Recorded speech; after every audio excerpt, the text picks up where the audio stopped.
So for instance, now let's turn to John 1, verse 3. Speaking of Yeshua, or the Word, the eternal Word, all things were made through him. Made?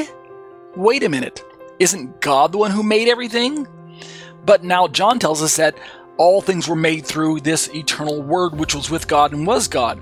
And without this eternal Word, nothing was made that was made. I think that would include Israel that we read about in Isaiah just earlier. In fact, John goes on to explain that this word later on, if we get down, scroll down to, let's see, where is it?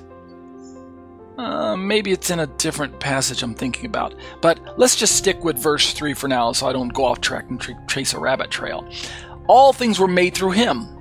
This Word, which was with God and was God, John tells us later on down, in fact I do have to drop down anyway, with this Word, in verse 10 it says, he was in the world and the world was made through him. Okay, that was the thought I was thinking of earlier. The same Word, speaking of the world, was made through him.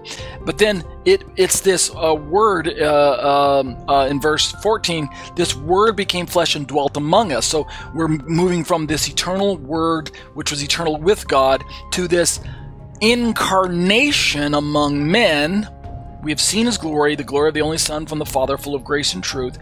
And it's in verse 14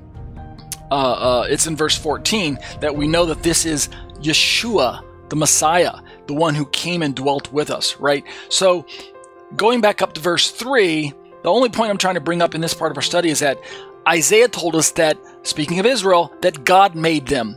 God was the potter, and they are the clay. But John tells us that Yeshua made everything. And without Yeshua, without this Word made flesh, this eternal Word, nothing was made that was made. Does that mean that maybe it was made in the mind of God, but then the Word made it? No. That's the point I was trying to bring up in bringing up the Hebrew.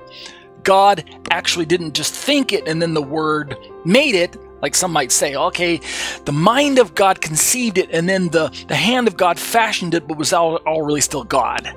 No, it doesn't work that way. In the Hebrew, God made. It didn't just exist in his mind. It was actually fashioned. So in John 1, I brought up some Hebrew. Maybe I was going to look at something to show that the Greek word agenitou came into being is similar to the Hebrew that I was looking at earlier. That this is something that was brought into being. It came into being. It didn't just exist in the mind of God. God didn't just think about creating man and then boom, Jesus created them. Right? There wasn't this disconnect there. God is the creator. God is the one who brought everything into being, agenitou. Then let's look at the next passage. In this list of Son being called God, in Colossians, we've looked at this in the past as well.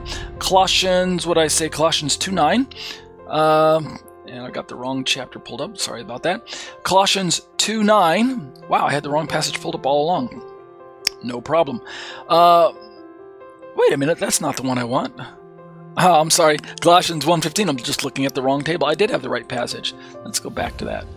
Sorry about that. We talked about Colossians 1 a few weeks back. No, maybe it was even a few months ago. All right, so in Colossians 1:15, we're going a little long here, so I apologize. Colossians 1:15, let's drop down to that, and I'll just make my point really clear. This is too easy for us to see this. It's right in front of us if we would just stop and read the Bible. Speaking of Yeshua, he's the image of the invisible God, the firstborn of all creation. Now, this phrase, firstborn of all creation, doesn't mean that he's the firstborn to be created. And the proof is in the very next verse. It says in verse 16, for by him all things were created. So he can't be the first thing that was created if all things were created by him. Make sense? In fact, the last part of the passage says all things were created through him. So he didn't create himself, meaning he's uncreated. Thus, firstborn of all creation does not mean he's the first thing to be created. I've heard some people say, well, Jesus is the firstborn of all of God's creation. He was the first thing. He's the first creature that was created by God. This is the heretical view of the Unitarians. This is the heretical view of the Arians. This is the heretical view of many views that disagree with the fact that God is the only one and only creator, and that Yeshua is the very image of the invisible God, and Yeshua shares the very nature with God. But the point for our study tonight is that this Yeshua, this Messiah, is the one that by him all things were created, and all things were created through him.